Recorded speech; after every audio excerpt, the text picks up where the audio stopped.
जय माता दी। मेरे सभी प्यारे दोस्तों, मैं लक्ष्मी शर्मा बड़ों को चरण स्पर्श, छोटों को प्यार और बराबर वालों को दिल से नमस्कार करती हूँ। आज मैं आप सभी को सुनाऊंगी जिउतिया व्रत की एक माँ बेटे की दुख भरी कथा। कथा बहुत ही दुख भरी है, पूरा जरूर सुनिएगा, आप सभी को बहुत पसंद आएगी। कथा शुरू करने से पहले सभी बोले जिउत भगवान की जय हो। कहानी पसंद आने पर लाइक, शेयर, कमेंट, चैनल को सब्सक्राइब जरूर कीजिएगा। कथा। एक गांव में एक ब्राह्मण और ब्राह्मणी रहते थे जिनका कोई संतान नहीं था। ब्राह्मणी हर दिन हर रोज पूजा पाठ किया करती थी, लेकिन ब्राह्मणी का सोनी गोद नहीं भरा। एक दिन ब्राह्मण ब्राह्मणी से कहते हैं, सुनती हो, चलो हम लोग जाते हैं काशी के मंदिर में। क्या पता काशीनाथ की कृपा से तुम्हारी सोनी गोद भर जाए और तुम माँ बन जाओ, मैं पिता बन जाऊं। अब दोनों पति पत्नी काशी जाने के लिए निकल पड़े। रास्ते में उन्होंने देखा एक बहुत बड़ा पोखरा थी। उसी पोखरा में ढेर सारी औरत स्नान करके झुंगनी की पत्ता पर तेल और खरी दे रही है। ये देखकर ब्राह्मणी ब्राह्मण से कहने लगी, सुनिए जी, देखिए ना, ये पोखरा में कितनी सारी औरत स्नान करके झुंगनी के पाता पर पता नहीं क्या दे रही है, क्या कर रही है। ब्राह्मण कहने लगे, पता नहीं क्या कर रहे हैं लोग, चलो चलकर पूछते हैं। तब ब्राह्मण और ब्राह्मणी दोनों साथ में जाते हैं। ब्राह्मणी उन औरतों से पूछती है, बहन, ओ बहन, आप ये क्या कर रही हैं और ये पत्ता पर क्या रख रही हैं? मुझे भी थोड़ा बताइए, ये करने से क्या होता है? तब सारी औरतों में से एक औरत ने कहा, बहन, आप नहीं जानती, आज नहाए खाए है, हम लोगों ने जितिया का व्रत रखा है और उसी का पहला दिन नहाए खाए का नियम कर रहे हैं। हम लोग झुंगनी के पाता पर तेल और खरी दे रहे हैं। कल दिन भर हम लोग निर्जला उपवास रहेंगे और परसों पारण करेंगे। इस व्रत में एक बूंद भी पानी नहीं पिया जाता है। इस व्रत को करने से पुत्र की आयु लंबी होती है। जिसका पुत्र नहीं उसे पुत्र मिलता है। इस व्रत में बहुत ही शक्ति है। जो भी इस व्रत को श्रद्धा पूर्वक करता है उसकी सारी इच्छा जिउत भगवान जरूर पूरा करते हैं। अब ये सुनकर ब्राह्मणी मन में सोचती है, मुझे भी जितिया का व्रत करना चाहिए। ब्राह्मणी उस बहन से फिर कहती है, बहन, मुझे जितिया व्रत की विधि बता दीजिए। जब अगला साल आएगी तो मैं भी जितिया का व्रत जरूर करूंगी। महिला ने ब्राह्मणी को सारा विधि बताई। ब्राह्मण और ब्राह्मणी अपना घर वापस चले गए। जब अगला साल आया, ब्राह्मणी ने भी विधि पूर्वक जितिया का व्रत किया। पहला दिन नहाए खाए, उसी दिन मरुआ का रोटी खाकर व्रत की शुरुआत करती है। रात को ढेर सारे पकवान बनाकर जिउत भगवान के लिए रख देती है। ऐसे ही सुबह का 3 बजता है। जिउत भगवान को पकवान जो भोजन बनाई होती है उसमें से चढ़ाकर और स्वयं भोजन करके पानी पी करके सो जाती है और दिन भर निर्जला व्रत रहती है। और जब शाम होता है, सभी कोई नदी में स्नान करने जाते हैं, तो ब्राह्मणी भी उन्हीं के साथ चली जाती है नदी में स्नान करने। तब महिला स्नान कर लेती है और नदी के पास ही एक कलश को रख के उस पर सभी जिउतिया का धागा रख करके हाथ जोड़ करके कथा सुनना शुरू करते हैं। वैसे ही ब्राह्मणी कहती है, बहन, ये क्या चीज है? ये जो धागा है ये क्या है? इसे आप कलश पर रखकर क्या कर रही हैं? इसका क्या मोल है? थोड़ा मुझे बताइए। ब्राह्मणी का बात सुनकर वह महिला कहने लगी, ये धागा नहीं, ये बहुत अनमोल है। इसी को तो जितिया कहते हैं। इसमें बहुत ही शक्ति है।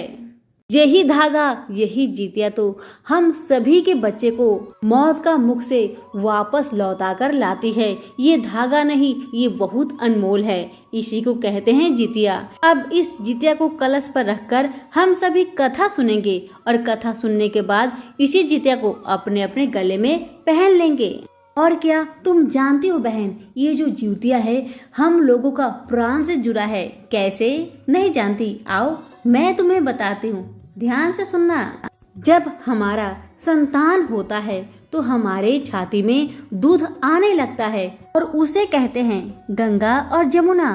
और जब बच्चा अपनी माँ के स्तन से दूध पीता है तो माँ की ममता बच्चा से जुड़ जाता है और बच्चा का ममता माँ से जुड़ जाता है। और जैसे ही कथा समाप्त होता है, सभी औरत अपना अपना जितिया को अपने गर्दन में धारण करती है और सभी अपने अपने घर को जाती है। और जैसे सुबह होता है, ब्राह्मणी अपने घर में अच्छा से पूजा पाठ करके और पारण करने से पहले जीउत भगवान को हाथ जोड़ के प्रणाम करती है और कहती है, हे जीउत भगवान, अगर मुझसे कोई गलती हुआ हो मुझे क्षमा करे। उसके बाद गरम गरम भोजन करती है। और जब रात होता है तो जीउत भगवान ब्राह्मणी के गर्भ में एक जीव को डाल देते हैं। और जैसे ही दिन बीतने लगा, 3 से 4 महीना हो गया, ब्राह्मणी को महसूस हुआ कि उसके पेट में कोई हाथ और लात चला रहा है। ये बात ब्राह्मणी ने अपने पति ब्राह्मण को कही तो ब्राह्मण समझ गए। वो तो बहुत खुश हो गए और ब्राह्मणी से कहने लगे, देखो ब्राह्मणी, तुमने जिउतिया का व्रत नियम श्रद्धा पूर्वक किया और तुम्हारे गर्भ में जीउत भगवान जीव डाल दिए। अब तुम्हारी गोद सूनी नहीं रहेगी। जल्द ही हमारे घर में एक नन्हा सा बच्चा आने वाला है। अब तो ब्राह्मण और ब्राह्मणी बहुत खुश हुए। दोनों पति पत्नी मिलके जीउत भगवान को कोटि कोटि प्रणाम करते हैं। समय बीतने लगा। 9 महीने बाद ब्राह्मणी एक सुंदर सा पुत्र को जन्म देती है और उस पुत्र का नाम चंदन रखा जाता है। बच्चा जैसे जैसे बड़ा होने लगा, बच्चा वैसे वैसे माता पिता से कुछ न कुछ मांगने लगा और जब भी बच्चा कुछ भी मांगता, माता पिता उसे जरूर ला कर देते, चाहे जैसे भी हो लाकर जरूर देते। ऐसे करते करते बच्चा बड़ा होने लगा और स्कूल में एडमिशन हो गया। बच्चा पढ़ लिख कर जब बड़ा हो गया तो एक दिन ब्राह्मणी ब्राह्मण से कहती है, सुनिए जी, बेटा चंदन बड़ा हो गया है, उसका एक अच्छा सा लड़की देखकर विवाह कर दीजिए। अब ब्राह्मण एक अच्छी सी कन्या देखकर अपने बेटा चंदन का विवाह कर देते हैं। विवाह का जैसे महीना दिन बीत जाता है, वैसे ही ब्राह्मण की मृत्यु हो जाती है। अब समय बीतते गया। कुछ समय बाद माता भी पति का चिंता लेकर वो भी बेचारी बिस्तर में पड़ जाती है। उनका तबीयत बहुत खराब रहता है। बिस्तर से उठकर उन्हें एक गिलास पानी लेने का शक्ति नहीं था। एक दिन माता ने अपने बेटे चंदन से कहा, बेटा पता नहीं क्यों मेरा तबीयत बहुत खराब लग रहा है, थोड़ा एक गिलास मुझे पानी दे देना पीने के लिए। ये सुनकर बेटा कहने लगा, खुद लेकर पी लो माँ, मैं नहीं दे सकता।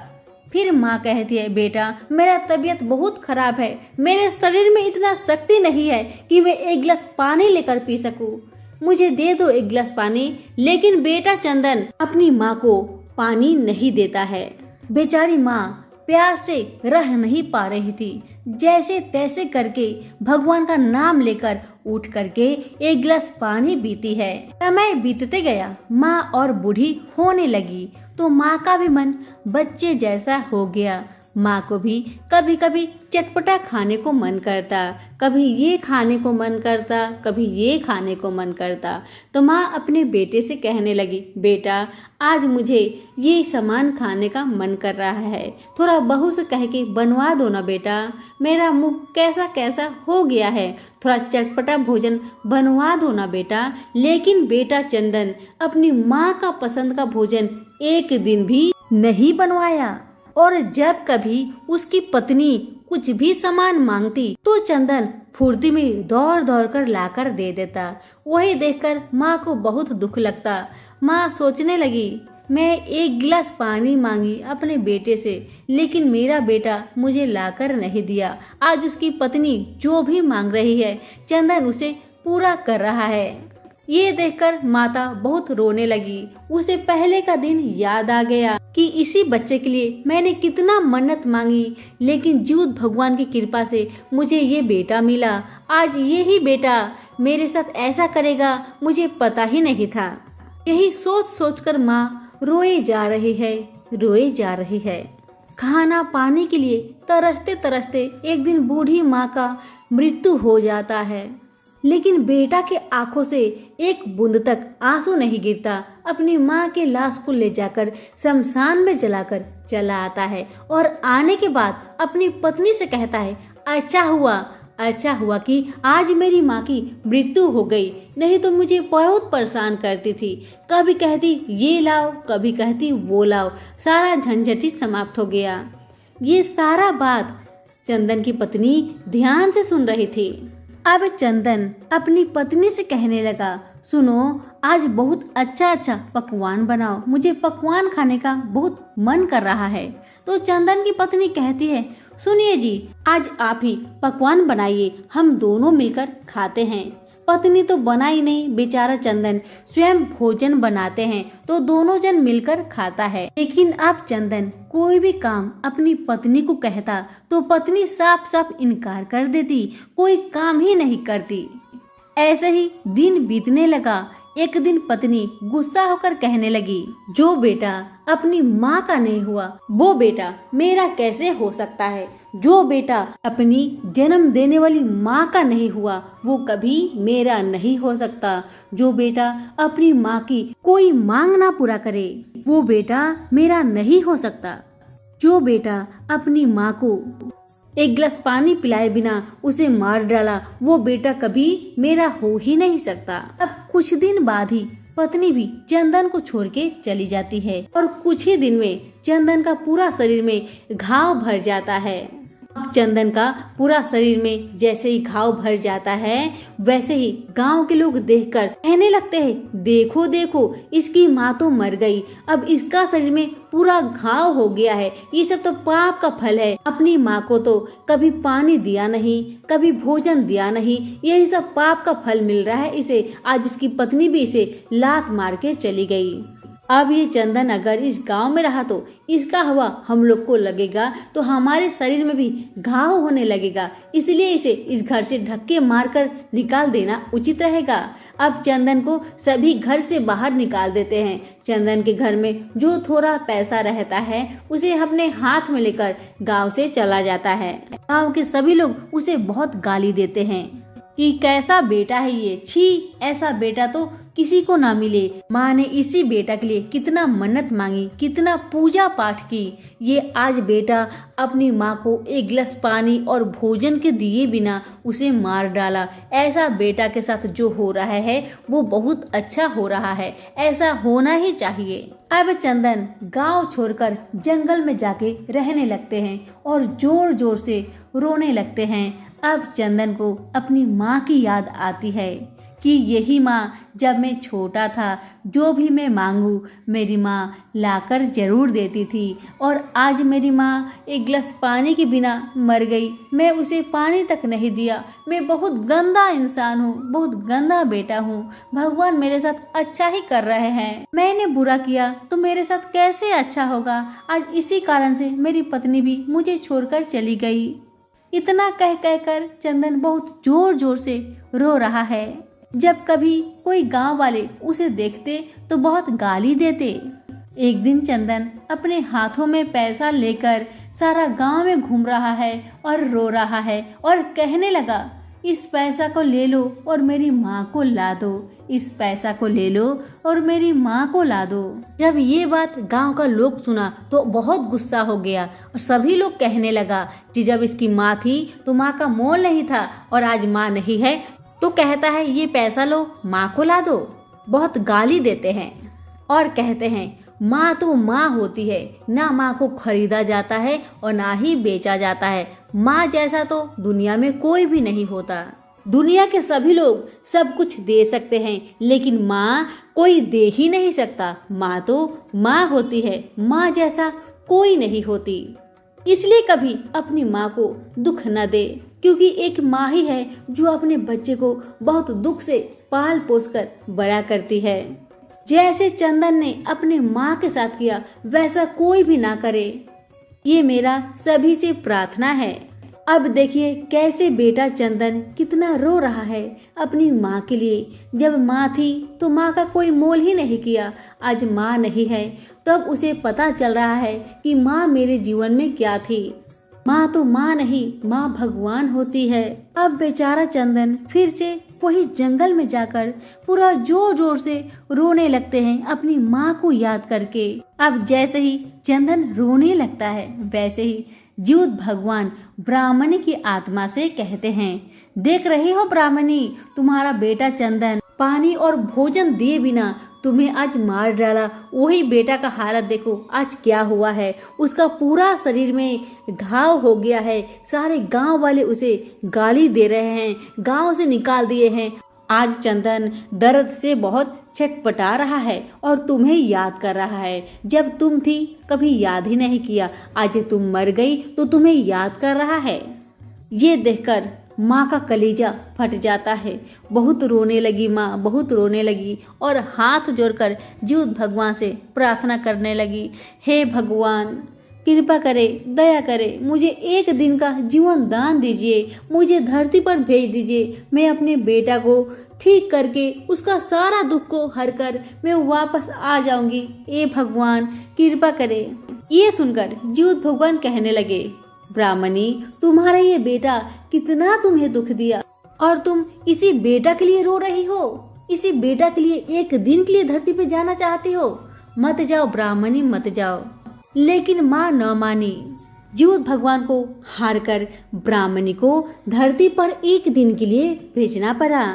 अब माँ जंगल में जैसे ही जाती है बेटा देखकर बहुत खुश हो जाता है और दौड़कर अपने माँ को बाहों में पकड़कर जोर जोर से रोने लगता है, जोर जोर से रोने लगता है। इधर माँ रो रही है, इधर बेटा रो रहा है। जैसे ही माँ भी अपने बेटे को जोर से पकड़ती है वैसे ही बेटा का शरीर का जितना घाव था, जितना दर्द था, सब गायब हो गया जीवित भगवान की कृपा से। अब ब्राह्मणी अपने बेटे को जंगल से लेकर के घर वापस आती है। ऐसे ही गांव के सभी लोग देखकर हैरान हो जाते हैं, अरे ये तो ब्राह्मणी है, ये तो मर गई थी, कैसे जीवित हो गई। सारा गांव में हलचल मच गया। ब्राह्मणी मरने के बाद भी जीवित हो गई है। गांव के सभी लोग ब्राह्मण के घर के सामने बहुत भीड़ जमा कर लेते हैं ब्राह्मणी के देखने के लिए। दुनिया लोग कहने लगा, बाप रे बाप, ये कैसे भगवान इस ब्राह्मणी को जीवित कर दिए। ब्राह्मणी कहने लगी, ये तो जीवित भगवान का कृपा है, उन्हीं की दया है जो आज मैं धरती पर आई हूँ। सभी लोग कहने लगे, ब्राह्मणी तो बहुत भाग्यशाली है कि कैसे मृत्यु के बाद भी बेटा का दुख देखकर बेटा को ठीक करने के लिए धरती पर चली आई। इतना कहकर गांव के सभी लोग वहां से चले जाते हैं। ब्राह्मणी अपने बेटे को सारा कहानी बताती है कि जीवित भगवान से कैसे आज्ञा लेकर एक दिन के लिए धरती पर आई है। सारा कहानी बता के अपने बेटे से कहती है, बेटा जाओ, जाकर बहू को लेकर आना और बहू को भी कहना अगले साल से जितिया का व्रत विधि विधान से करे, तुम्हारे सारे दुख तकलीफ दूर हो जाएगी। इतना कहकर माँ भगवान के द्वार चली गई और उधर बेटा अपनी पत्नी को लेकर चला आता है और पत्नी को सारा कहानी बताता है। पत्नी भी अगला साल से विधि पूर्वक जितिया का व्रत करने लगी। जीवित भगवान की कृपा से उनका भी घर में एक सुंदर सा पुत्र का जन्म होता है। प्रेम से बोले, जीवित भगवान की जय हो। हे भगवान, जैसे आपने ब्राह्मणी पे कृपा करी वैसे सभी पर कृपा करे। जैसे ब्राह्मणी को बेटा ने दुख दिया वैसा दुख कोई भी बेटा अपनी माँ को कभी ना दे। जैसे चंदन को माँ का मोल समझ में आया वैसे सभी बेटा माँ का मोल समझे, कभी माँ बाप को दुख तकलीफ ना दे।